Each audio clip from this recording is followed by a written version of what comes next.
Are you ready for the next installment of Grandma Hope's moving story? This is the second part, continuing right where we left off. If you haven't seen the first part, stop right now. Click on the card on screen or check the pinned first comment to find part 1. Don't forget to check the cover image and yellow stripe to make sure you're watching the correct video.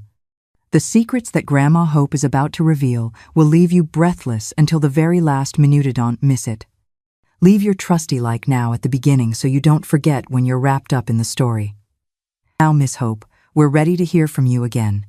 First, I want to thank all of you who returned to hear the rest of my story. It's not easy to relive these memories, but your interest gives me strength to continue. Let me remember where we left off. Ah, yes. We had stopped at that moment when I arrived at Rose's house, the woman who claimed to be my best friend. But the scene I witnessed proved that everything we experienced together was nothing but a big lie. I saw that shameless woman sitting naked on my husband's lap like a mad woman. The two of them were talking about the most indecent things.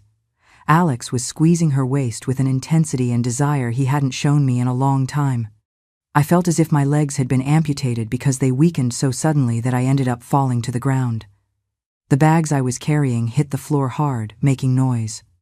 They must have heard because a commotion started inside the house. I heard a chair being dragged. Soon they both came out, getting dressed in a hurry, with the most fake expressions when they saw me lying there by the window. When Alex saw me on the ground, he came to help me up. I was about to faint. My voice wouldn't come out. My hands were shaking so much I couldn't even push him away. My belly felt like it was going to explode from how hard it had become at that moment. "Hope, for God's sake," he said, lifting me up. "It's not what you think." I looked at Rose, whom I had considered my best friend for so many years. She couldn't even look me in the eyes. She was adjusting her dress, her face and hair drenched in sweat as she stammered. "I can explain, Hope. Just. They took me inside, sat me on a sofa. They both started talking at the same time, making up excuses, saying it had been the first time, that it had been a mistake, that they were sorry, but I swear I didn't hear anything. I only remember Rose begging me not to tell her husband, but the truth is I was so shocked that I seemed to have entered a world of silence where only that horrible image kept repeating in my head. My best friend, who had consoled me when I told her about Lucy, who said Alex was no good and that I deserved better, was now in bed with him. All those years of friendship, shared secrets, tears and laughter, together everything had been a lie. Had she been with him for a long time? Were they laughing at me behind my back? "I'm going to get a glass of water for her," I heard Alex say, his voice finally penetrating the fog that enveloped my mind. Rose sat next to me, tried to take my hand, but I pulled it away forcefully. "I'm sorry," she whispered, her eyes filled with tears that I didn't know whether were sincere or just another part of that charade. "I didn't want to hurt you. It was stronger than me." Alex returned with a glass of water, tried to make me drink. I pushed his hand away with a slap, spilling water over both of them. "Don't touch me," I finally managed to say. My voice came out strangled. "Never touch me again." "Hope, think about the baby," he said, as if suddenly he cared. "You need to calm down." "Don't talk about my child," I replied, anger finally overcoming the shock. "You don't have that right, do you, after this?" I stood up with difficulty, feeling a sharp pain in my back. I needed to get out of there, go home, pick up Matthew, think about what to do. But where would I go? How would I support 2 children alone? Oh God, I was at a dead end. "I'll take you home," Alex said, grabbing my arm. "Let go of me. I don't want anything from you." "Don't be silly, Hope," he insisted, gripping my arm tighter. "Look at your condition. You can't go out alone like this." I looked at Rose, who seemed to have shrunk in her chair. "This is what happens when you trust someone," I said, tears now flowing freely down my face. "This is what I get for believing in you, for telling you my secrets, for thinking you were my friend." "I am your friend," she whimpered without convincing even herself. "Friend. A friend doesn't sleep with her friend's husband. A friend doesn't betray like that," I said as I got up on my own, but something that shouldn't have happened, happened. My water broke, and at that very moment, my legs got completely wet. So you can imagine, I had to stay right there. It was madness. The scoundrel ran out to look for the midwife while I was forced to stay there in the bed where my husband had recently been delighting with that mare. Rose turned white as paper when she saw the water running down my legs. 1 minute she was shrinking with shame, the next she had to act there was no choice. She removed the dirty sheets from her bed, the same ones she and Alex had used, and put clean ones she took from the closet. She helped me lie down, now without looking me in the eyes. "Go call Mary," she told Alex. "Run, this baby is coming now." The pains started to get stronger, more frequent. It felt like something was tearing my body from the inside out. I bit my lip to keep from screaming. I didn't want to give her that satisfaction, but it was difficult. "Breathe deeply, Hope." Rose guided me, pretending a calmness I knew she didn't have. "Remember how it was with Matthew? Try to breathe the same way." I didn't even respond. I just turned my face to the other side. I didn't want to see that fake face. I didn't want her help. But what choice did I have? Alex came running back with Mary, the same midwife who had attended Matthew's birth. I'll tell you the truth, I was terrified, imagining that Mary might be in some consultation and couldn't come. Then I would have to have my child there in her hands. What if she killed me to keep my child and my husband? It might seem exaggerated, a foolishness, but I really thought that. At that moment, with so much pain and betrayal, my head was boiling with bad thoughts. "Let's get to it then," Mary said, rolling up her sleeves. "This little one is in a hurry." The pains were getting stronger, more frequent. Mary looked between my legs and nodded. "She's dilating quickly. I think this one will be born easier than the first. He's engaged." Alex stayed in the living room, as was customary. Men didn't attend births in those days. Rose tried to help, taking my hand, but I pulled it away forcefully. "I don't need you," I said through gritted teeth. "You've done enough." Mary's eyes widened. Suddenly, we heard loud knocks on the front door. Rose and I exchanged a frightened look. Who could it be at this hour? The door opened even before anyone could answer it. It was Grandma Dorothy. With one hand, she pushed the stroller where Matthew was sitting playing with the toy car his father had made, not understanding anything that was happening. "Hope, I was going crazy with worry," Grandma said, her eyes wide open seeing me in that situation. "I went to the market to look for you. I asked everyone, until Mrs. Laura from the fruit stand said she'd seen you come to Rose's house." Grandma entered the room like a hurricane. Her eyes quickly scanned the entire scene. Me lying in Rose's bed, sweating with pain from contractions. Rose standing in a corner, uncomfortable, trying to make herself invisible, and Alex sitting in the living room, feigning a concern that must have been false. The expression on her wrinkled face changed instantly. Her lips tightened into a thin line, and those eyes that had seen almost everything in this life seemed to see beyond appearances, beyond lies. She understood that something was very wrong there, without anyone having to explain it to her. She always had that gift, as long as I can remember, of capturing things in the air, of sensing truths that no one spoke. Her eyes went from Alex to Rose, and then to me, silently communicating that she knew exactly what had happened there. "I'm going to take care of my granddaughter now," she told Mary with a firmness that left no room for discussion. Then she turned to Alex. "Take Matthew to the living room and stay there with him. A child doesn't need to see this." Alex, who seemed a bit lost between the birthing situation and the recent scene, simply obeyed and took my little boy to the living room.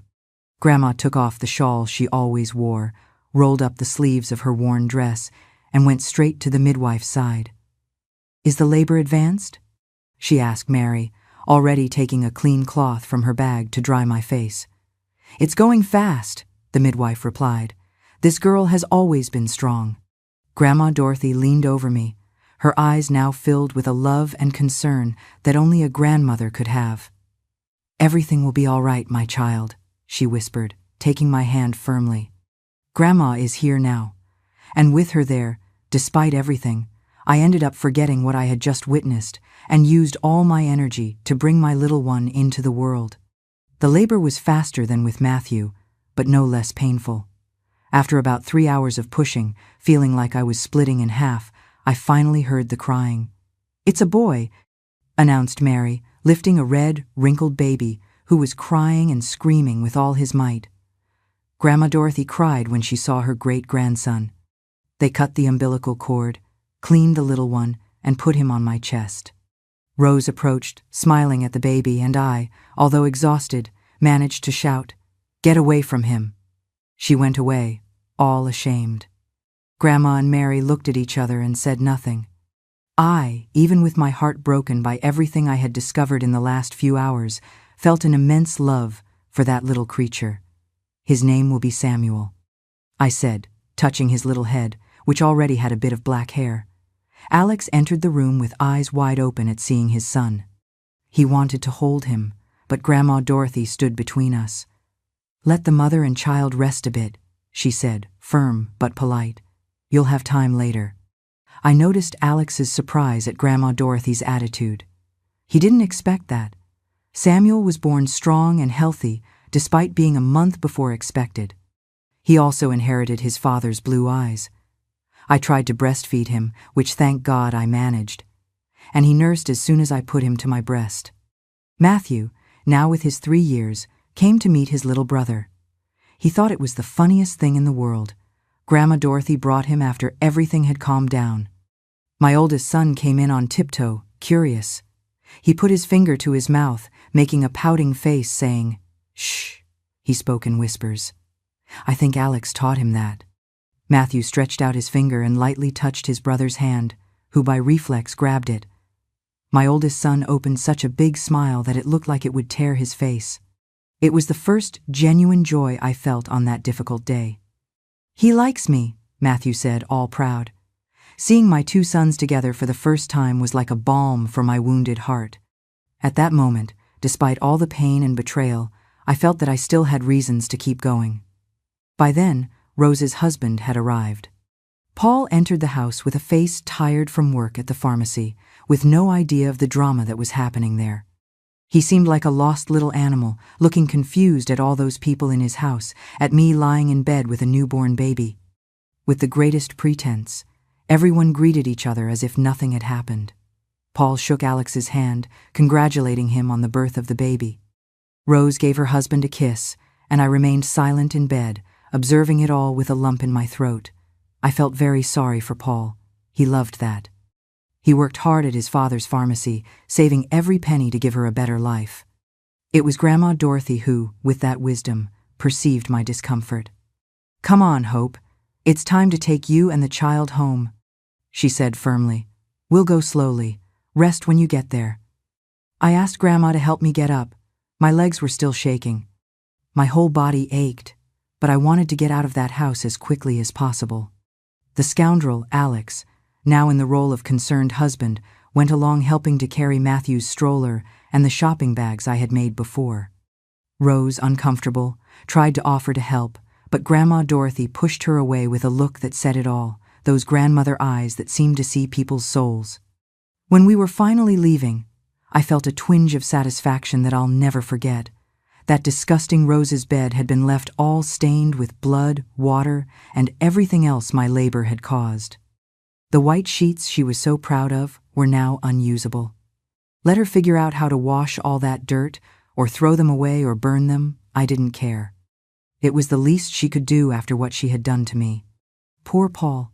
He still insisted on calling his father to examine me, but Mary assured him that everything was fine, that the child was born healthy, and that I just needed rest. And I heard Alex apologizing to Mary, saying he couldn't pay her at that moment, that he would owe her. I pretended not to hear. Thinking, what do you mean he doesn't have money?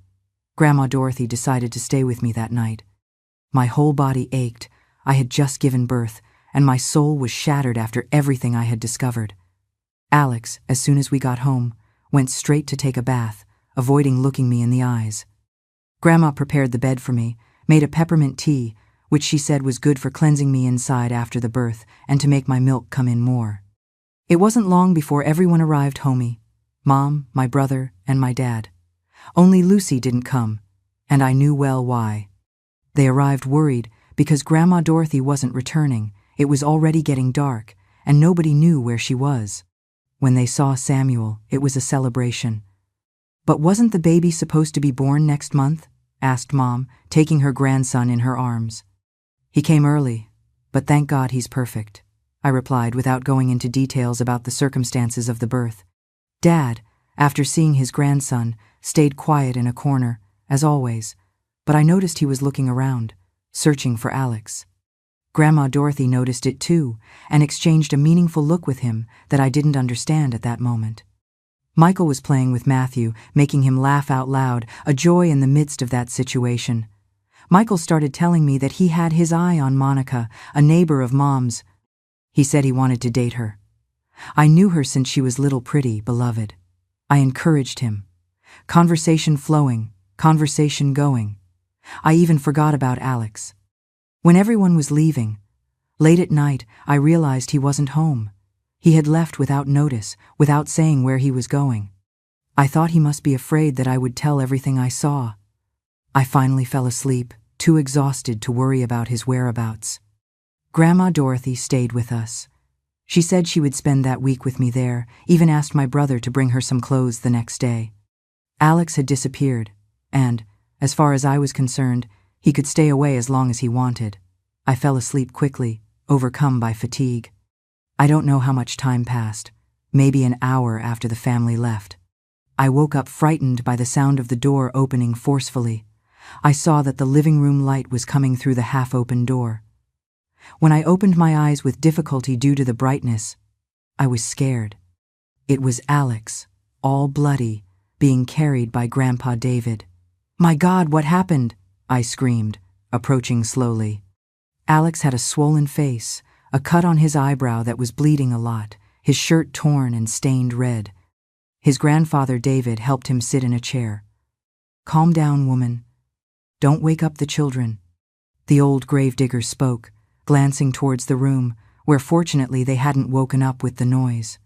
Grandma Dorothy jumped up startled and began to examine Alex's wounds. "What happened to him?" I insisted. His grandfather David didn't want to tell me the reason. He was beating around the bush, saying it had been a fight, that Alex had fallen, things that made no sense, until he finally let it out. "It was your father who did this to him." I understood everything instantly and said, "It was because of Lucy, wasn't it?" His grandfather David remained silent, with his gaze lowered, confirming what I already knew. Alex, moaning in pain while Grandma cleaned the cut on his eyebrow, began to ask me for forgiveness. "Forgive me, Hope. I didn't mean to. But now it's over, I swear. Your father almost killed me. He said if he sees me near your sister again, he'll finish the job." Alex spoke with difficulty. Each word seemed to cost him an enormous effort. Then he said something that froze my blood. "I'll have to leave, Hope. I can't stay here. I'll go to New York City, back to my parents' house. When things calm down, I'll send for you and the children." Grandma, who had been quiet until then, cut into the conversation. "What are you doing with your life, boy? All this for what?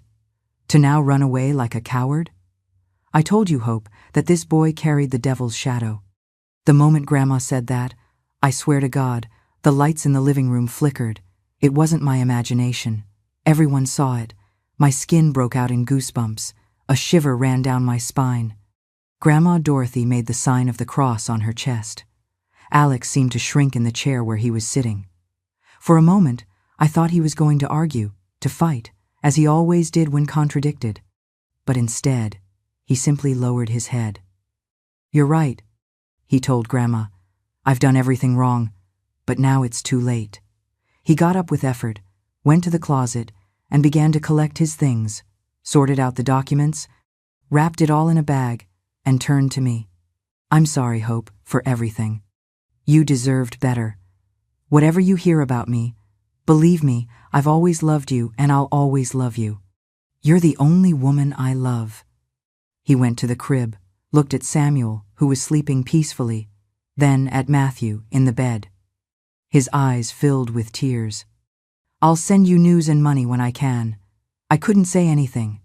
Part of me wanted to scream, to hit him, to throw him out of there. Another part, That foolish part, that still loved the man I had known for years, wanted to ask him to stay, to try again, but I remained silent. The words had dried up in my throat. After he left with his grandfather, disappearing into the darkness of the night, I was so sad, so devastated. I had never felt so much pain in my life. If you could see my heart at that moment, it would surely be dust, all shattered.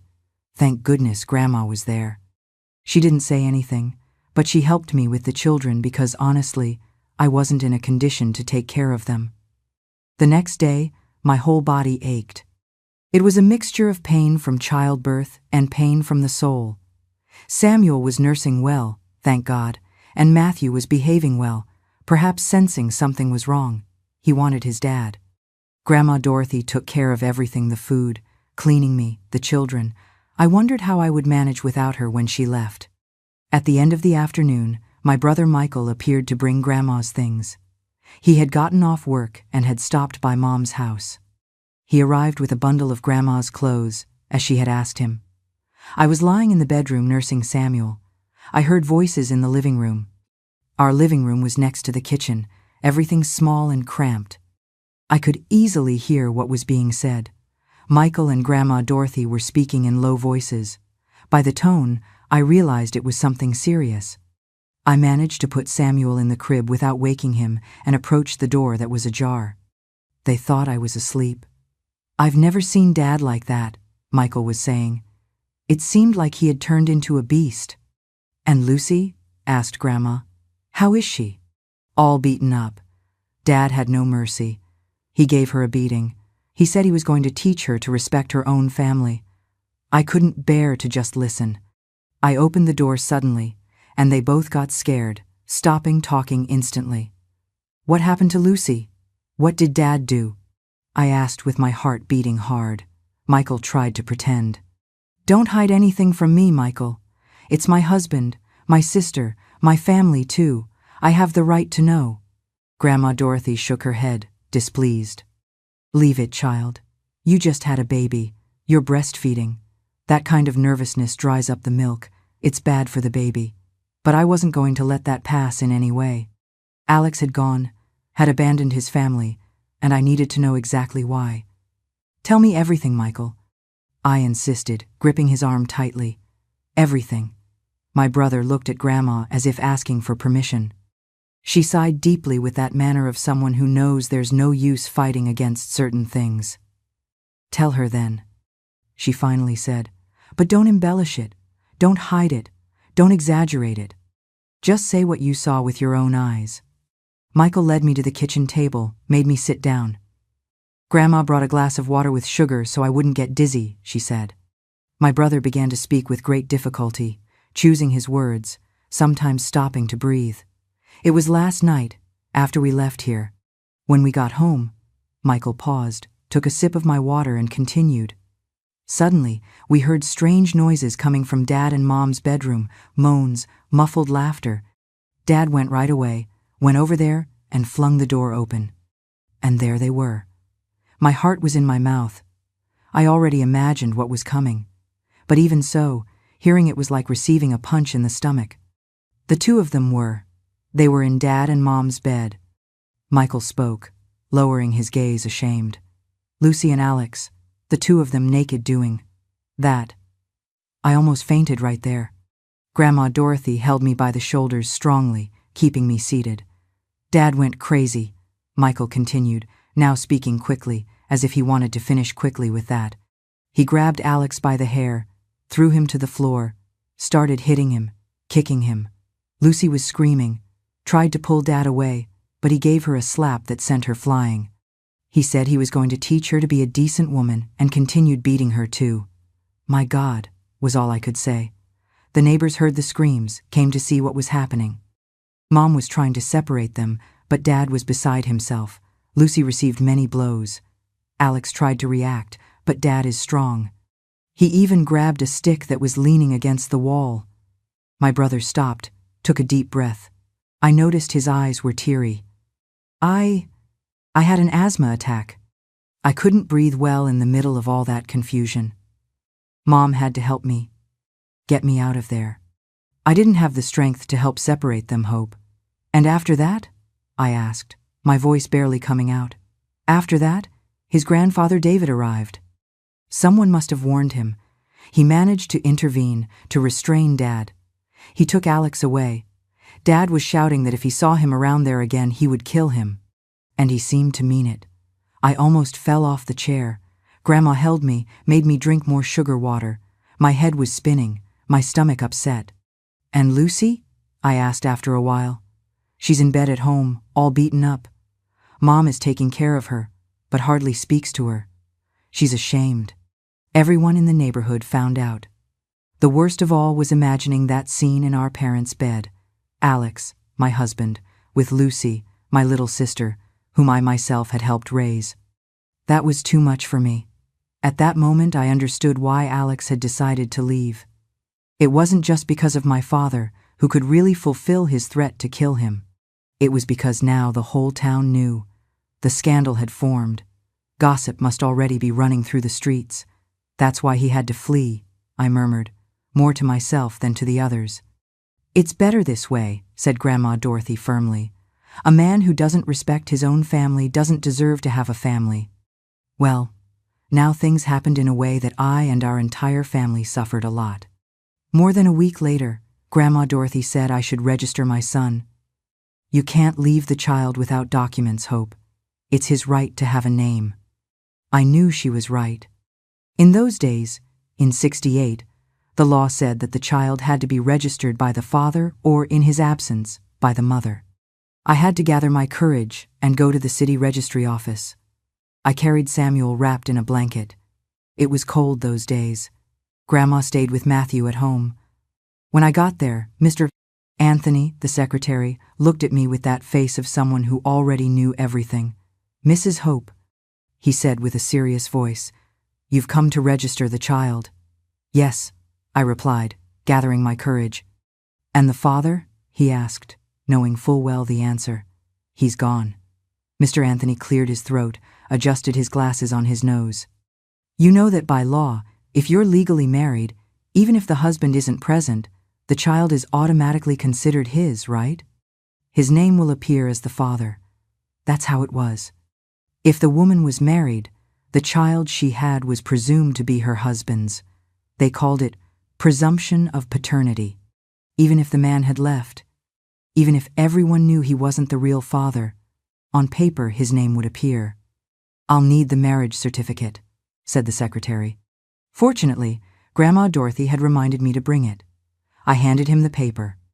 Mr. Anthony filled out the registry book with the fountain pen, asked me to sign, stamped it, and gave me Samuel's birth certificate. Samuel Foster, he read aloud, son of Hope Rivers Foster and Alex Foster, born on the 15th of September, 1968. When I left the registry office, I felt so much sadness. I never imagined I would go through that. On the way back home, I passed by St. Mary's Church. I thought about going in to pray, to ask for strength, but the gossips were all at the door whispering. When they saw me, they fell silent, looking at me with those judgmental eyes. The scandal had spread. Everyone in town already knew about Alex with Lucy, about my father almost killing him, everything. I felt my face burning with shame, held Samuel against my chest and went forward, without looking to the sides. I wondered, what if they knew about Alex with Rose? A few days later, Mom came to visit us. She was dejected, thinner, with deep circles under her eyes from someone who hadn't slept well in a long time. Her face seemed to have aged years in just a few weeks. Your father never went back to work at the cemetery after what happened, she said in a low voice, almost in a whisper. David doesn't even want to see him around there, and rightly so. We sat in the kitchen while Grandma Dorothy prepared a strong coffee on the stove. Mom continued to unburden herself. He spends the entire day sleeping and all night at Louie's bar. He comes home at dawn drunk, saying nonsense. All the money that's left he spends on whiskey. I'm worried, Mom, she told Grandma Dorothy, her eyes already teary. My husband is wasting away before my eyes, and the worst part is that there's no work for him in this town anymore. After the scandal and the fight, who's going to give work to a man with a reputation for violence? Grandma Dorothy shook her head while serving the coffee. I warned you, Catherine, from the beginning. I warned you. She spoke with that voice that wasn't accusatory, but of someone who carried ancestral wisdom.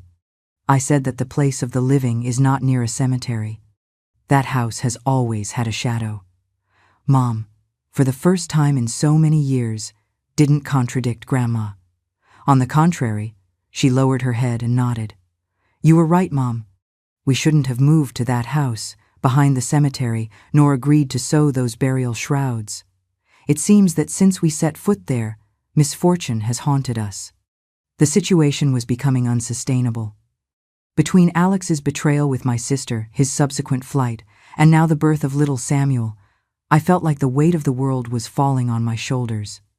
Not only did I have to deal with my broken heart, but also with the responsibility of raising 2 children alone in an environment where everyone knew our disgrace. Every time I went out on the street, I felt the looks and whispers behind my back. It wasn't fair for my children to grow up in that toxic environment. Mom and I paid rent, and sooner or later we wouldn't have money to maintain 2 roofs. Me with 2 small children, without a husband, without expected income. Dad unemployed, spending what little he had on drink. It was then that Mom and Grandma made a decision that would change our lives forever: to leave town. There's nothing for us here anymore, daughter, said Mom, taking my hands with a strength I didn't expect from those thin fingers. The gossip will never end. Your father won't find work. You won't be able to raise your children with everyone pointing at them, talking behind their backs. Lucy can't stay here either. She's already the talk of the town. No one will want to marry her. She's ruined. But where will we go? I asked, frightened by the idea of leaving the only place I knew. From our old city, I remembered very little. Grandma Dorothy, who until then had been stirring her spoon in the coffee thoughtfully, raised those eyes that always seemed to see beyond what was in front of her. I have a cousin in New York City, she said firmly. Helena, it's a big city there. Nobody knows anybody. Can we start over? With a clean name. Your mother knows how to sew well. You too. In the capital there's always work for a good seamstress. And the children? I asked, looking at my children, thinking about how it would be to raise 2 small children in an unknown city. New York City has more opportunities for them, Mom replied with a glimmer of hope in her eyes that I hadn't seen in a long time. More school, more future, away from all this history. It was hard to hear that, but she was right. In those days, in a small town, a scandal like this marked the family forever. It wasn't just about me, it was also about the future of my children. And Dad, and Michael, and Lucy? I asked, imagining what it would be like to get them all out of there. We'll all go, Grandma replied with a determination that made anyone obey. Your father will go, even if I have to take him tied up. Michael is already old enough to work. He can learn a better trade in New York City. And Lucy, she paused, bringing her hand to the rosary she always carried in her pocket, needs a firm hand. That night, after the children had fallen asleep, I lay looking at the cracked ceiling of the house, thinking about everything. About the life I had imagined for myself when I married Alex, about the dreams I had built, all turned to dust in such a short time. But when I turned to the side and saw Matthew sleeping next to Samuel's crib, both so innocent, so oblivious to the hurricane that had devastated our family, I knew that Grandma and Mom were right. There was nothing left for us in that town. The house near the cemetery had brought the bad luck that Grandma Dorothy always predicted.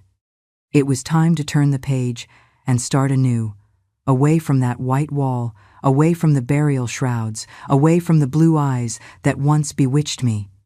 The move happened faster than I had imagined. I hadn't set foot in my mother's house for a week. I couldn't face Lucy after everything that had happened. It was Grandma Dorothy who came to tell me the plans one afternoon when Samuel had a fever, and she appeared with a peppermint tea she said was miraculous. I found Helena's address, my cousin from New York City. Grandma told me, while putting cold compresses on my son's forehead. We've exchanged letters for years. Your mother knows. The last news I had from her was about 4 years ago, but I have the address saved. The envelope was already yellowish, folded and refolded in so many parts that it almost fell apart in Grandma's wrinkled hands. The cursive writing, already a bit faded by time, indicated a street in the Chelsea neighborhood of New York City. "We're going there, child," Grandma said with that determination that no one questioned. I didn't notify her that we're coming. I don't even know if the address is still the same, but it's our only way out. I opened my eyes wide, scared by the boldness of the plan. But Grandma, what if she's not there anymore? What if she doesn't want to receive us? We didn't even send a message saying we might come. Grandma Dorothy shook her head, adjusting the shawl over her thin shoulders. In life, sometimes, you have to launch yourself into the darkness, Hope. Staying here is dying little by little. I prefer to take a risk. And family is for these things. We sold what little we had in the following day's clothes, some furniture, even the ring Alex gave me that I still wore out of habit. I had that used Singer sewing machine that I had been able to buy when I still lived with Alex. It was a simple machine, one of those pedal ones that I bought second-hand from Mrs. Josephine when she moved to her daughter's house. It wasn't one of the best, but it helped me earn a little extra money by sewing on the side. I ended up selling it for less than half of what I paid. We needed every dollar for the trip. Mom, however, didn't get rid of her Singer sewing machine in any way. This machine is our livelihood, and it was my mother-in-law who gave it to me. May God rest her soul. Without it, we are lost in the big city, she said, rejecting all offers. That black Singer was wrapped in old sheets and tied with thick ropes like a sacred treasure for the journey. We gathered every penny we could and bought the bus tickets to New York City. I remember that cold November dawn, with that cold that still resisted disappearing, despite winter approaching. When we huddled in the small bus station, each with our bundle of clothes, eyes heavy with sleep and unshed tears, the children slept on our laps, oblivious to the desperation that pushed us away. Dad came almost dragged, unwillingly, but he came. Since the scandal, he barely spoke. He spent his days drinking and nights wandering around the house like a lost soul. He already had that strong smell of a drunkard and smoker. He had lost so much weight that his clothes seemed to belong to another man. Grandma Dorothy had been firm with him. "Jack, either you come with us willingly, or you'll lose what's left of your family. Do you want to die alone, drowned in whiskey?" The bus was old, with broken seats and a smell of mold that permeated everything. The journey would be long, 2 days and 1 night on the road, with stops to eat and stretch our legs. We arranged our places, Grandma Dorothy with Mom and Matthew, Dad alone in a corner, leaning against the window, me with Samuel in the middle seat, Michael on the other side of the aisle, with a funeral face that broke the heart. He was the last to get on the bus. We almost missed the trip because of him. He had disappeared from home the night before. We all knew he had gone to say goodbye to Monica, Mr. Gerald's daughter. He was devastated. My brother had started dating her after a long time, convincing her father, who was very strict, and now he had to abandon everything. "I'll come back someday," he repeated, holding a blue ribbon she had given him as a memento. He said he would write to her. He told me about it at one of the stops, sitting beside me while we ate a Hardestone bologna sandwich. His teary eyes reflected the dim lights of the restaurant. "But I know it will be difficult. Her father will find her another boyfriend, one from right there. I don't even know if it's worth trying." Lucy stayed alone at the back, as if she needed to keep her distance from all of us, and we from her. Throughout the trip, I didn't exchange a single word with my sister. I couldn't even look at her. As much as I tried, I could only see her and Alex together in my parents' bed. What audacity! It was on the second day of travel, when we stopped at a roadside bus station, one of those with an improvised restaurant and always clogged bathrooms, that I noticed something strange about her. Lucy ran to the bathroom as soon as we got off and stayed too long in there. When she returned, she was pale, with a sweaty forehead, holding onto the wall to keep from falling.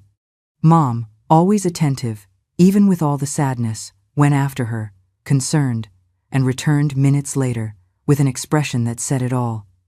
"She's pregnant," she whispered to Grandma Dorothy when they sat on the cement bench at the bus station, believing I was too far away to hear them.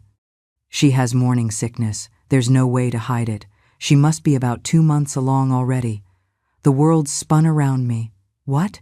This was all I needed. She was expecting a child from my husband. The ground seemed to sink beneath my feet. Anger rose hot up my throat, mixed with a pain that seemed to have no end. I wanted to cross that dirty bus station and hit her face until my fingers hurt. A child of Alex's. I didn't go and scratch her face with my nails only because I already carried my own child in my arms. How brazen! Grandma Dorothy, with that gift of reading minds she always had, approached me and gripped my shoulder tightly. "Let it be, child," she said in a low voice, her deep eyes looking into mine. "God doesn't give us a cross heavier than we can bear." Dad, who was leaning against the wall, smoking a cigarette and observing everything with those empty eyes, heard the conversation even from a distance.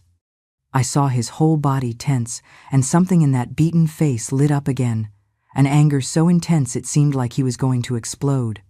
He put out the cigarette with his hand and advanced towards Lucy, who was sitting alone near the luggage. Michael and Mom had to run to stop him, while the other passengers and people at the bus station looked on scared. "Haven't you done enough already? Do you want to kill her?"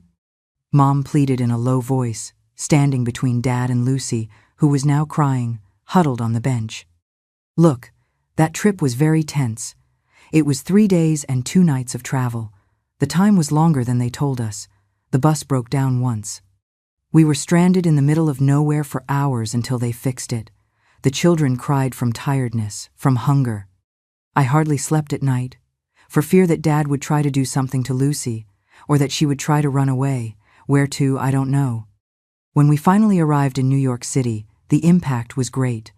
We had never seen so many people, so much noise, so many buildings. The city seemed to have no end. It extended in all directions until out of sight. At the Port Authority bus terminal, even dirtier and noisier than the others we had passed through, Grandma Dorothy took from her pocket the paper with her cousin Helena's address.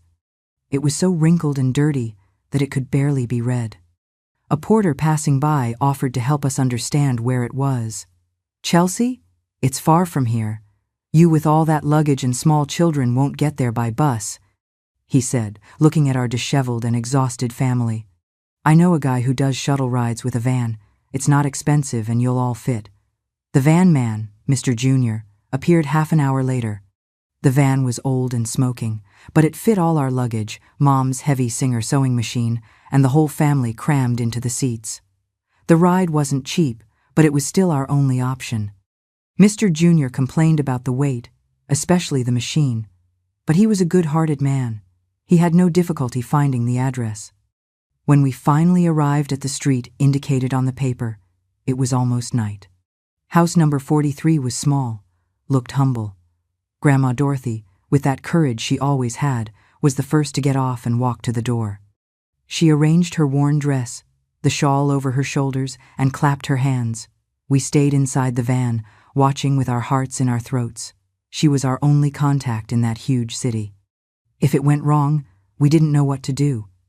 A woman in her 40s opened the door, looking distrustfully at Grandma Dorothy. Then she looked at the van full of people and luggage. Her expression was of someone who wasn't expecting visitors. "Yes?" she asked, keeping her distance. "I'm looking for Helena." "I'm Dorothy, her cousin from upstate." We exchanged letters. The woman frowned and her face transformed into an expression that mixed surprise and sadness. "Dorothy? Are you the Dorothy from the letters?" she asked, now coming closer. My God. A visible relief took over Grandma's tired shoulders. At least she knew her. "You don't know?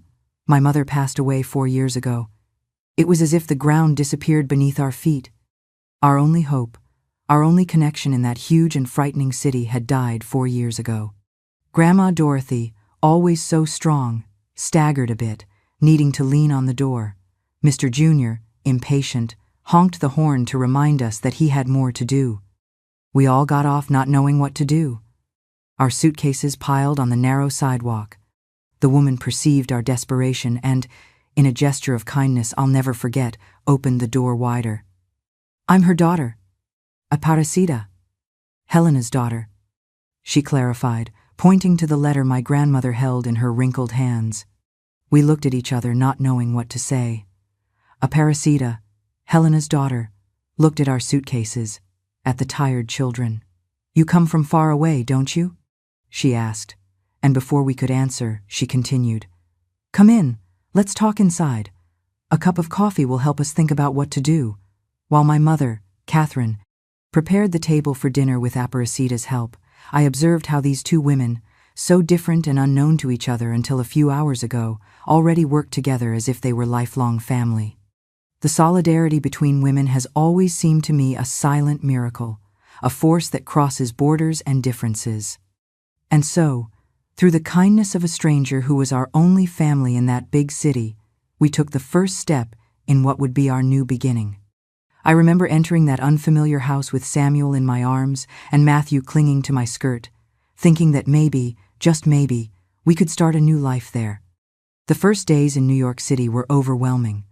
The noise, the crowds, the different accent people had here, everything felt foreign. Matthew would ask me when we were going back home, and I didn't know how to explain to him that this was our home now. The city seemed to swallow us whole, its endless streets, the constant honking of cars, vendors shouting to sell their wares. At night, I would lie awake, listening to the unfamiliar sounds, wondering if we had made a terrible mistake. But slowly, day by day, we started to adapt. Matthew made friends with neighbor children. Samuel began to thrive in this new environment, and I found comfort in the anonymity the big city provided. Nobody knew our story here. Nobody whispered behind our backs. We could reinvent ourselves, be whoever we wanted to be. In the middle of all that chaos, we found a strange kind of peace. The house was modest, but clean and orderly. A small living room with a floral fabric sofa already worn, lace curtains on the windows, some plants in clay pots, crocheted rugs and towels everywhere. She said her cousin Helena made them. The smell of freshly brewed coffee already filled the environment. It came from the kitchen, where Aparecida had rushed to put more water in the coffee maker. "My mom always talked about her cousin Dorothy," she said, while serving coffee for the adults and hot chocolate for Matthew. "She kept all the letters in a special box. When she got sick, she asked me to answer the last one you sent, but I think I never sent it. Forgive me for that." As we drank that coffee, the best I had tasted after so many days on the road, we told our story. Not everything, of course, just enough for her to understand that we were desperate, with nowhere to go, in a city where we knew no one. "You can stay here until you get settled," Aparecida said after hearing everything. "The house isn't big, but we'll manage. There's a small room in the back where I used to keep my mom's things. I can empty it for you." And my two sons arrived later from work. She had barely finished speaking when we heard the sound of keys in the door. Two young men entered, one taller and thinner, about 25 years old, and another younger, maybe 22, with broad shoulders like someone who does heavy work. The two stopped at the door, surprised by the living room full of strangers. "My sons," Aparecida quickly explained. "The oldest is Sergio. He works in a factory in New York City nearby. The youngest is Benito. He's in construction." The young men greeted everyone, still confused, while Aparecida explained our situation. Sergio was quieter, just nodding in silence. Benito had an easy smile. Soon he was playing with Matthew, who hid behind my legs. I remember my grandmother talking about her cousin Dorothy. Benito said after understanding everything, "It's okay, Mom. If you want to help, we help too." The first days were a real commotion distributing so many people in that small house. The little room at the back was emptied in a hurry. It was little more than a storage room, but we put 2 mattresses on the floor. Aparecida lent us one from the neighbor. In the first week, Sergio said they needed a salesperson at the factory where he worked. Mr. Jack could try, he suggested during dinner. No experience needed. Just talk to the customer and note down the orders. Reasonable pay. Dad, who had hardly spoken since we arrived, simply shook his head. "I don't like talking to anyone," he replied. The harsh voice of someone who had unlearned how to speak. "I've never been good at that." Everyone at the table looked at each other. It was a blatant lie. Before starting to work at the cemetery with David, Dad was known for being talkative, a storyteller, always animated. It was the cemetery that sucked the life out of him, as Grandma Dorothy always said. And then the scandal finally buried the cheerful man he once was. "Mr. Jack," Benito intervened, "there's also a vacancy in the construction warehouse. It's more private, just organizing material, if you prefer." Dad shrugged without answering and went out to smoke in the yard. Mom followed him with her eyes, worried. We all knew we needed money urgently. The few savings we had wouldn't last even a month. The next day, Mom had already put a sign in front of the house. "Sewing and alterations done here." The old singer was installed in a corner of the living room and soon began making its characteristic noise day and night. The first job came from the neighbor next door, a lady who needed some dresses fixed up. Then more orders came little by little. I helped Mom with the sewing when the children were asleep. Michael got a job as a delivery boy at a nearby bakery. He earned little, but at least he brought fresh bread every day. Dad, to everyone's surprise, accepted the job at the warehouse that Benito had gotten him. He went every day quietly, with a serious face, did his job well, but didn't mix with anyone. He returned straight home, without stopping at the bar as we feared. The months went by, and everything seemed to be working out slowly. We managed to rent a small house not far from there. It was small, simple, but finally we would have our own space, 2 bedrooms and a bathroom at the back, sharing the yard with 2 other families. The tenement, as they called it, wasn't the place of our dreams, but it was our beginning, our independence. And as time passed, Lucy's belly grew, impossible to hide. Mom got her looser clothes, but none of that helped. At 5 months, it looked like she was carrying a watermelon under her dress. Always pale, always quiet. She spent her days helping Mom with the sewing, with her head down, as if she were ashamed to exist. One night, when everyone had already retired and I was alone in the kitchen arranging the last things, Lucy appeared in the doorway. It was the first time in months that we were alone, face to face. "Hope," she said so low, I could barely hear her. "I wanted to tell you something." I felt my body tense. The anger I had been trying to control for months threatened to resurface. I took a deep breath. I counted to 10, as Grandma Dorothy had taught me. "What is it?" I replied without looking at her, continuing to fold the kitchen towel.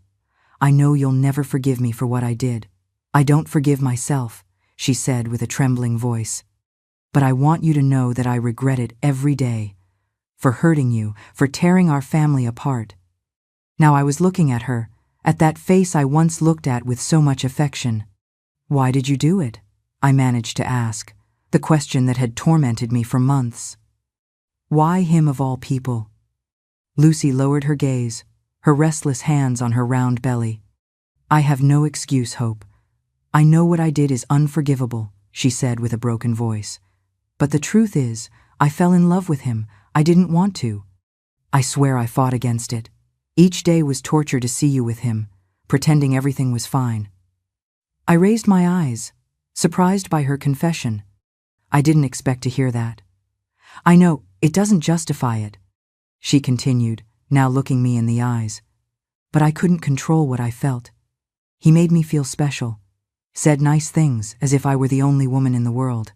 I let out a bitter laugh, without any humor at all. "Do you really think you were special to him? That you were the only one?" I asked, wiping a rebellious tear with the back of my hand. "Alex was a liar, a traitor. He wasn't just with you." Lucy frowned, confused. What do you mean?" I hesitated for a moment. I had never told anyone about Rose. It was a wound I kept only for myself, but at that moment I felt she needed to know the whole truth. "Remember Rose, my best friend?" I said, feeling the bitter taste of the words. I caught them together, at her house, in her bed, the bed where she slept with her husband, the same day Samuel was born. Lucy's eyes opened wide with surprise. She covered her mouth with her hands, beginning to cry uncontrollably. "My God, I didn't know. I didn't know," she sobbed, leaning on the table so she wouldn't fall. I thought that it was just me, that he really loved you." I completed. "No, Lucy, he didn't love anyone but himself, not me, not you, not Rose. And who knows how many more besides us. Maybe he doesn't even love his own children." Lucy was crying so much she could barely breathe. Between sobs, she tried to speak. "Forgive me, Hope. Forgive me.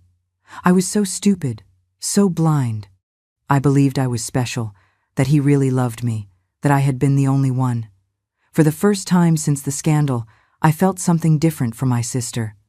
It wasn't forgiveness, not yet, but it was understanding. After all, hadn't I myself been deceived by those same blue eyes, those same sweet words, those same empty promises of that thieving scoundrel? We were all fooled, Lucy. But that doesn't mean you're a saint, since you're not a child." I spoke, drying the tears that wouldn't stop falling. I knew it was wrong, that he was your husband, that I was betraying my own sister. I had a choice, and I made the wrong choice. We stayed in silence for a time that seemed endless. The baby in her belly moved, visible even under the loose dress, and I looked away. It was too difficult to think that there was a sibling of my children, a child of the man I loved.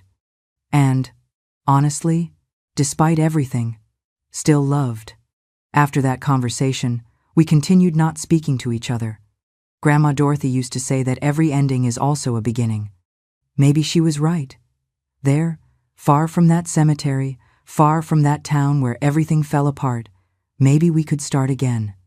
New York City, with all its noise, its hurry, its indifference, gave us what we needed most at that moment. Anonymity, the opportunity to be just one more family struggling to survive. Unlike upstate, where we had Mary, here in the capital everything was in the hospital. I remember the day Lucy started feeling the pains. Mom and Grandma Dorothy took her to the hospital. Dad didn't even know. He was still too hurt with her. I stayed home with the children and Michael.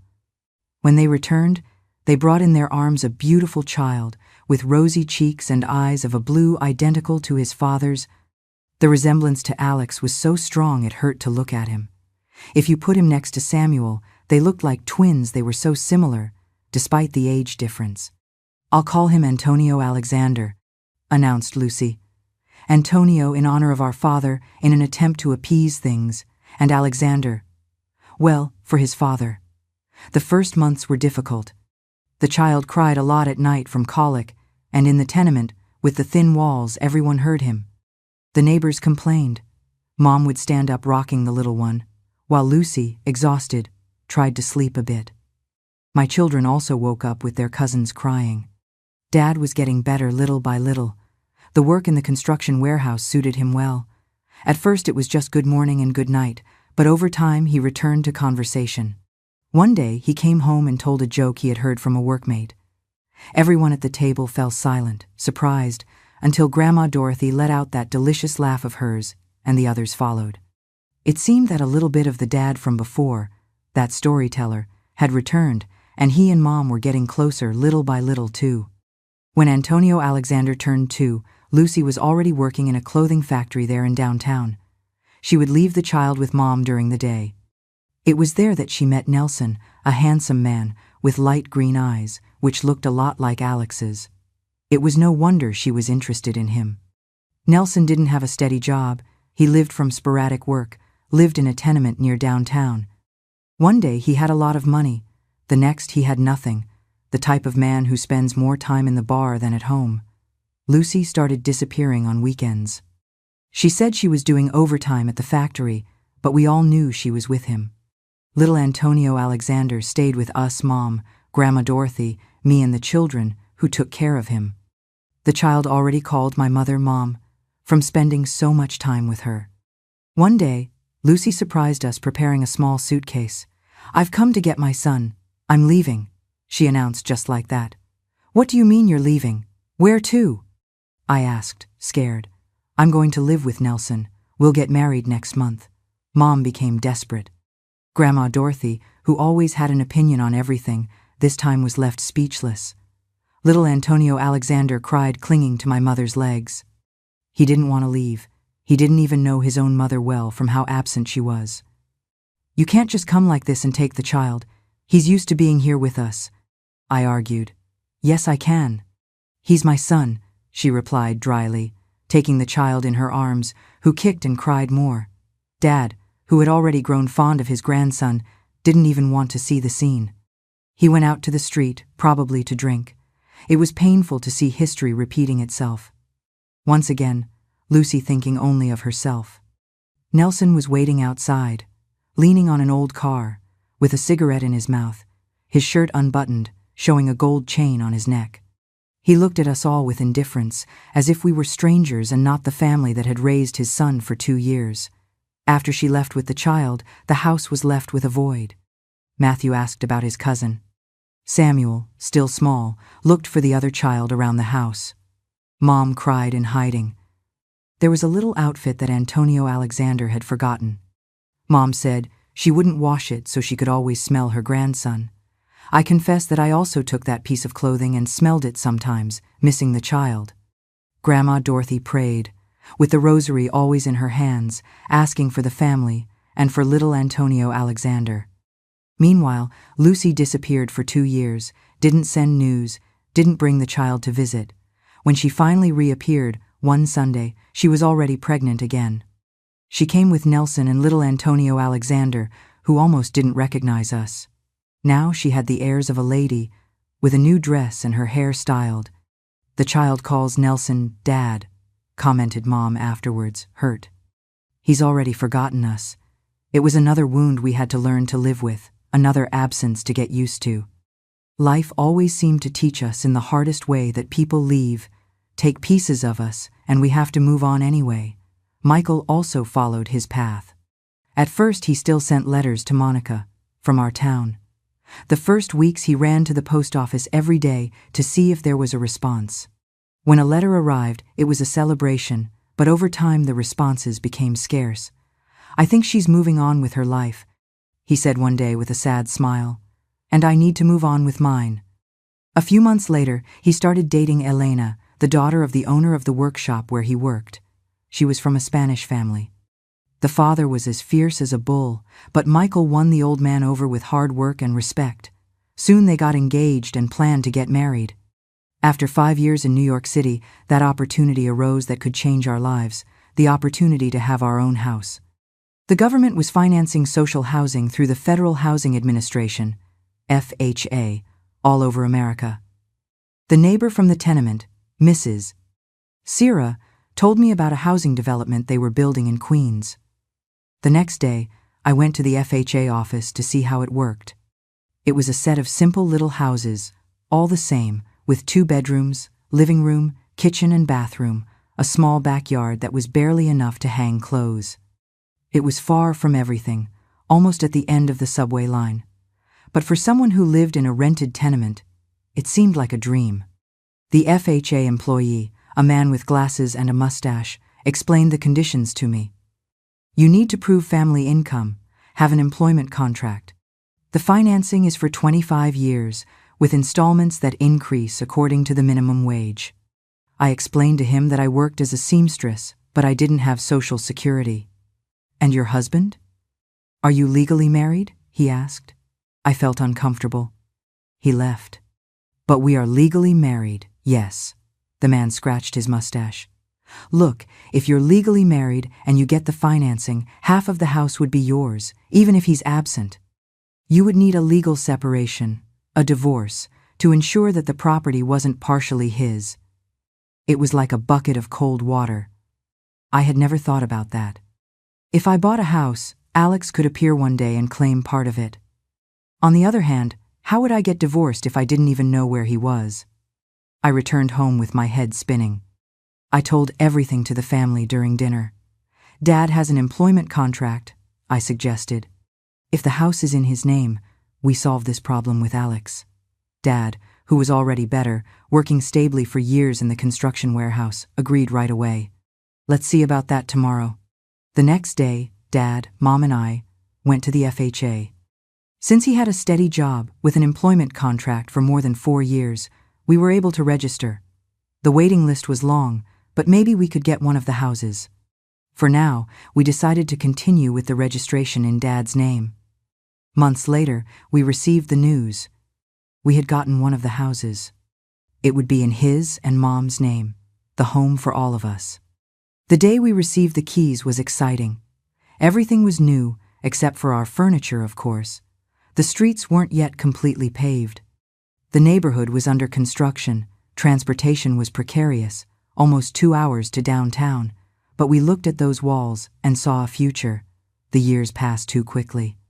The little house in Queens, which at first seemed so small for so many people, became increasingly cozy. We expanded the house with one more bedroom. As the children grew up, life continued its rhythm, marked by the distant whistle of the subway, our constant neighbor. But there was something that always left us with our hearts in our hands: the heavy rains. Ah, those rains came with force. Suddenly, the sky would darken and the water would fall like a river. And for those who lived near the subway line like us, the concern was double. I remember well the times the Hudson River overflowed.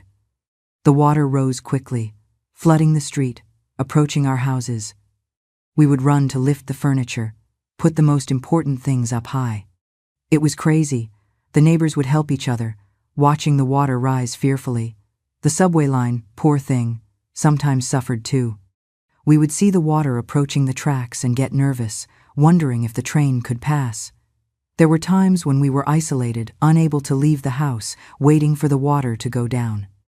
It was a disaster, but then we managed to clean up the mud, dry things, and life went on until the next heavy rain came to remind us of our fragility.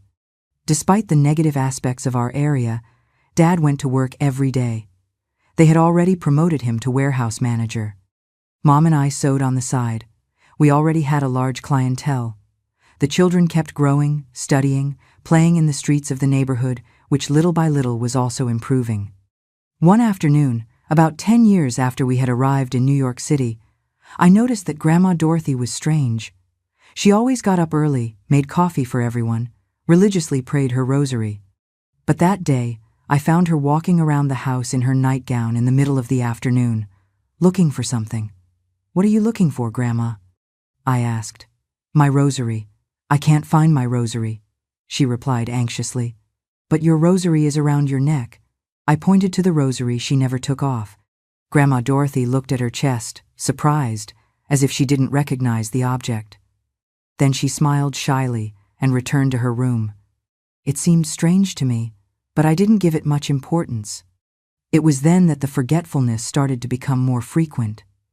One day, she put the pot of beans to boil and forgot about it on the fire. We only realized it when the smell of burning invaded the house. Another time she went out to buy bread and got lost. A neighbor found her sitting on the sidewalk of a nearby street, crying because she didn't know how to get back home. We took Grandma Dorothy to the community health center. Dr. Roberts, an elderly man already who attended to everyone in the neighborhood, examined her for a while, asking her simple questions that she had difficulty answering. "What's your full name, Mrs. Dorothy?" "Mary Dorothy," she replied, at least getting that right. "What day is it today? What year are we in?"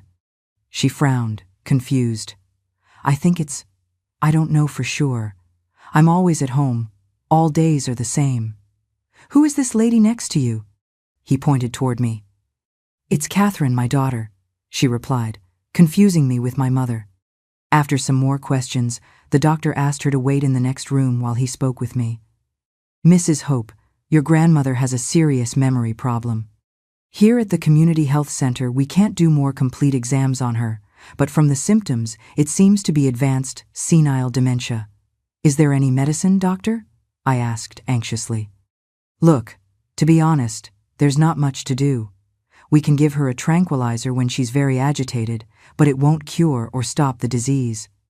It would be good to take her to a specialist at Mount Sinai Hospital to do some head studies, but the waiting list is long. It can take months." "But what exactly is this disease, doctor?" "It's when the brain deteriorates with age. It begins with small forgetfulness, then it gets worse.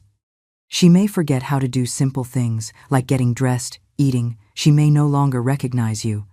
There's a doctor in the United States studying this. They call it Alzheimer's disease, but here in America, it's still treated just as old age or dementia." I left the health center with the prescription for a tranquilizer and with the referral to Mount Sinai Hospital. I felt as if I were carrying the world on my shoulders. Grandma Dorothy, who had always been our strength, now needed us. Precisely her, who had all the prayers, all the teas, all the advice for any problem. I signed up on the waiting list at Mount Sinai Hospital, but the appointment would be months later. Meanwhile, we would have to manage as best we could. The following months were difficult. Grandma got worse every day. Sometimes she didn't recognize anyone. She called Dad by the name of her husband, already deceased. Other times, she thought I was my mother. She began to lose control of her urine, especially at night. Every morning, the bed would wake up wet. We had to change her sheets, bathe her, an enormous job. We have to buy her adult diapers for her to sleep in, suggested Mom. Adult diapers? Who would have thought that Grandma Dorothy, always so independent, would need that? And they were expensive, another expense that weighed on our already tight budget, but there was no choice. We bought the diapers, and it was a struggle to make her wear them. She cried, said she wasn't a child, that she knew how to take care of herself. Then she would forget she had complained and ask why she was wearing that. The worst was when she had those anger attacks. She would scream, throw things, then cry, ask for forgiveness, without really understanding what she had done. It was like taking care of a child, only much heavier, because it was our grandmother who was there, disappearing a little each day. I split myself between taking care of her, working on sewing, and taking care of the children. Matthew, now 18, helped as he could. He had gotten a job at a printing shop near home. He was responsible. He was dating Maria. He never gave me problems. But Samuel was another story. Samuel was 15, at the most difficult age. He had the same look as his father, as if he was always scheming something. He started hanging out with a group I didn't like, older guys who didn't study or work. He would come home late, smelling of cigarettes. One night, while I was taking care of Grandma, who was restless, Samuel came home late again. Matthew, who was waiting for his brother, worried, went to demand explanations. "Where were you? Mom is busy with great-grandma, and you're missing." "What a lack of consideration." "Leave me alone," Samuel replied, pushing his brother. "You're not my father." It was like lighting a fuse. Samuel lunged at his brother. The two rolled on the floor of the living room. I ran to separate them while Grandma cried in the bedroom, frightened by the noise. After Matthew left to calm down, I sat with Samuel in the kitchen. He had a cut on his eyebrow. It was bleeding a little. While I cleaned the wound, I tried to talk to him. "What's happening to you, son?" "Nothing," he replied dryly. "Samuel, I know you. Is there something bothering you?" He stayed quiet for a while, then blurted it out. "Why did my father leave? Why did he never look for us? What did you do to him?" The question caught me by surprise. In all these years, Samuel had never spoken to me like that, as if I were to blame. "Your father had problems, son. He did bad things, he had to leave." "What kind of bad things?" Samuel insisted. I didn't know what to answer. How to tell a teenager that his father cheated on his mother with her own sister? How to explain all that sordid story of our past? He hurt a lot of people, made bad decisions. The guys on the street said they saw a man who looked like me downtown, near City Hall. They said it could be my father. My blood froze. "Alex? Could it be possible?" "I'm going to look for him," Samuel declared with determination. "I want to meet my father. I want to know why he abandoned us." I tried to reason with him, tell him it wasn't worth it, that it was better to leave the past behind, but I saw in his eyes the same stubbornness that Alex had. When something got into his head, there was no getting it out. In the following days, Samuel started skipping school. I found out from the neighbor that he was taking the bus downtown almost every day. He was looking for his father, I'm sure. Meanwhile, Grandma Dorothy got worse. There were days she didn't get out of bed, didn't recognize anyone. Mom and I took turns taking care of her. Life was testing me in every possible way. On one hand, Grandma needed constant care. On the other, Samuel, increasingly rebellious, obsessed with finding his father. In the middle of it all, bills to pay, the house to take care of, sewing to deliver. I never imagined that my son Samuel would do what he did. 9 days later, in the wee hours of the morning, I heard the door opening. It was Samuel returning. I sat in the darkness of the living room, waiting. When I saw him, I squeezed him in a hug. Later, when everyone was in the living room, he told everything. He had gone after his father. First, to our hometown, where he discovered that his great-grandfather David had died a year and a half ago. Then he had visited Louis's bar and heard the old stories. He reached Rose, my former friend, and discovered Daniel, the son that Alex had with her, a brother that my children didn't even know existed. My God. My feet lost the ground beneath them. Everyone in the living room opened their eyes in disbelief. "How did Mrs. Rose tell you that?" I asked, unable to believe it. Samuel explained that, according to her, it was a scandal throughout the town. It happened after we left. They only discovered it when the child was born, and Rose's husband, Paul, began to suspect. The baby was born with the clearest blue eyes, identical to his father's. Paul started asking around and discovered that Alex went straight to Rose's house when he left for work. He pressured her so much that she ended up confessing everything. Paul and his father sold the pharmacy, left town, then he came back to ask for a divorce. Now, Rose was a single mother, living with her mother and her son, who didn't even know who his real father was. Matthew, always so controlled, was pale, gripping the arm of the chair. Samuel kept talking, with a broken voice, telling how he had seen Daniel, how he resembled him and Matthew. It was then that I couldn't bear the secrets anymore. I told them about that day of Samuel's birth. How I found Alex and Rose together in her bed. How my water broke right there. How I had to give birth in the bed where my husband had just cheated on me. Samuel, with tears in his eyes, hugged me tightly as he had never done before. In that embrace I felt all his regret, his late understanding of the pain I had carried alone for so many years. We stayed like that, mother and son, sharing a moment of truth and reconciliation that had been postponed for too long. My father, Jack, who was silent in a corner, with that face of someone carrying an enormous burden, decided it was time to end all the secrets. He looked at the children and told them about Lucy, about how Alex seduced my own sister, how he caught them together in his and my mother's bed. He revealed to the children that their cousin Antonio Alexander, whom they barely knew, was in fact their half-brother. Think about the silence in that room. It was heavy as lead. 4 children from 3 different women. That was the legacy that Alex had left behind. A shattered family, secrets buried for years, wounds that never completely healed. Samuel had glassy eyes, as if he couldn't absorb any more revelations. Matthew kept his head down, processing it all in silence, as he always did. My father lit another cigarette, his hands shaking slightly. My mother cried quietly in a corner, remembering pains we thought we had left behind. But the things Samuel discovered didn't stop there. He told us that he had gotten the address of his grandparents, Alex's parents, who were right here, in New York City, in the Bronx. Only he hadn't dared to go alone. He wanted to know if his brother Matthew would dare to go with him. Matthew, always more responsible, at first didn't want to. "What for? To stir up this wound more?" he asked. But in the end, curiosity won out. The following Saturday, off went the two, without telling me anything. When they returned, they brought a story that seemed untrue.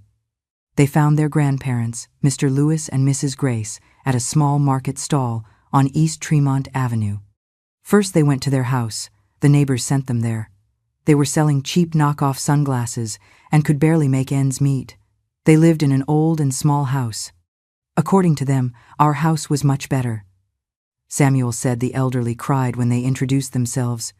"Our grandsons, my God," they repeated, hugging the boys as if they were a lost treasure.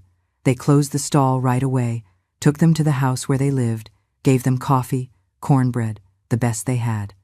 They said they did know they existed, but they didn't know the address, because David, Alex's father, told them that we had all left town, without saying where to, after what his son had done to our family. And then came the part that impacted me the most. Alex, according to his grandparents, had gone to the United States 10 years ago. A modeling agency had seen him in a bar in New York City. They thought that with that height and those blue eyes he could be successful abroad. They offered him a contract, ticket to Italy, everything settled. And he left without looking back. He sends letters occasionally, said Matthew with a bitter voice. Maybe one a year, never money, although he earned well, just promises that one day he would take them to live there. And in the letter, he even said he would come back to see his children. The elderly showed photos he sent. Alex in New York, Miami, Los Angeles, always well-dressed, smiling, showing the good life he was leading, and we here going through hardships, me sewing day and night to support the children. He has another family there. Mom, said Matthew suddenly. He lives with an American model, has 2 children.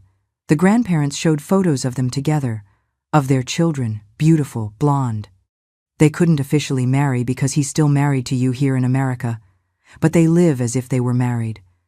There everyone thinks they are husband and wife. That was like a stab in the chest. While I was killing myself working, raising our children alone, he was there living another life as if we had never existed. He formed a new family while not even bothering to resolve the situation with me. Not even a divorce request, nothing. I felt so humiliated, so ashamed in front of my family.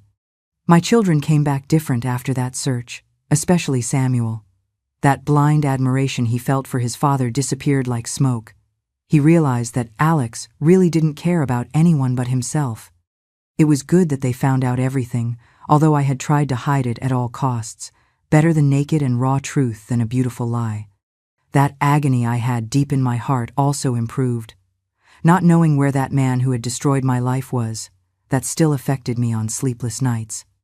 At the same time that I felt rage, resentment accumulated over so many years, I was also curious to know what had become of him, if he had suffered like us, if he had repented.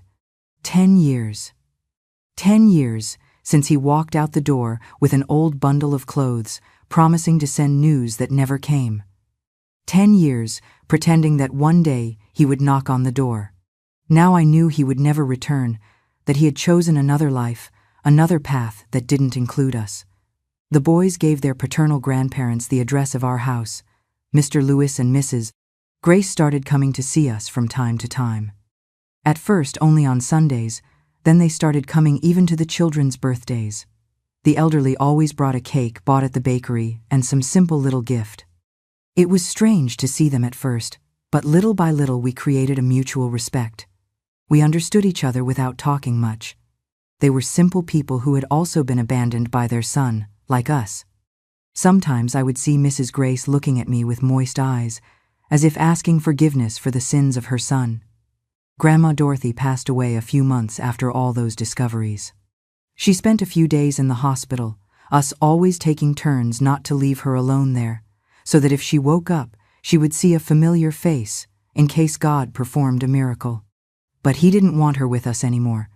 I think she waited until knowing that we were all on the right track, that the mystery of the father had been solved. At the funeral, Lucy appeared with Antonio Alexander, now a young man of 16. It was the first time we reconnected in so many years. The moment was tense, but necessary. The cousins met, noticed the resemblances, the same chin, the same eyes, the same blood. Lucy was married to Nelson. The two had managed to straighten out their life. They had 2 more little girls, Clara and Elisa. She seemed happy. I never thought I would say it, but I was happy for her. A lawyer looked for me years later, when Samuel was almost 20. Alex had requested a divorce in the United States. I signed without thinking twice. I also wanted to get rid of that name, of that shadow. His mother sent him a letter telling him about the reunion of his children, sent him photos of them, and one day the phone rang at home. We had managed to install a fixed one after 2 years on Telmex's waiting list, and Mrs. Grace had sent our number in the letter. Every time the phone rang, Samuel would get anxious, thinking it was his father. Matthew didn't even care anymore, he had given up. Once it really was Alex. It was Samuel who answered. I could tell by his face that it was Alex. He turned white as wax, then red, then white again. From the conversation I heard, his father said he couldn't come to live or visit America because of his work, that he was doing very well as a fashion photographer. But he invited Samuel and Matthew to go live with him in Italy. Samuel, who by that time was already 18 years old, talked about nothing else. He walked around the house restless, asking how English was, if we thought he would adapt, if it wasn't the opportunity of his life. I let him choose, and months later he left. His father sent the ticket, the papers, everything arranged. At the airport, Samuel hugged me tightly, but I felt he was anxious to leave, to start a new life. He didn't even look back when he went through the boarding gate. I felt like trash, as if I hadn't been enough, as if all those years raising him alone weren't worth anything compared to the promise of a good life that his father offered him. Matthew, who was already married to Maria and she was pregnant with their first child, was more sensible. "Mom, my place is here. I'm not going to leave my family to go after a man who never cared about me." In the end, Samuel lives like a rich man there with his father. He still calls on the phone, sends photos of trips, of new cars. He married a foreigner, a beautiful girl. He had 4 children, one more handsome than the other, all with the same blue eyes as their grandfather. A curse that seems will never end. I just laugh to keep from crying. Matthew had 2 boys who are the joy of my life, Antonio and Carlos, who filled the house with noise when they were little.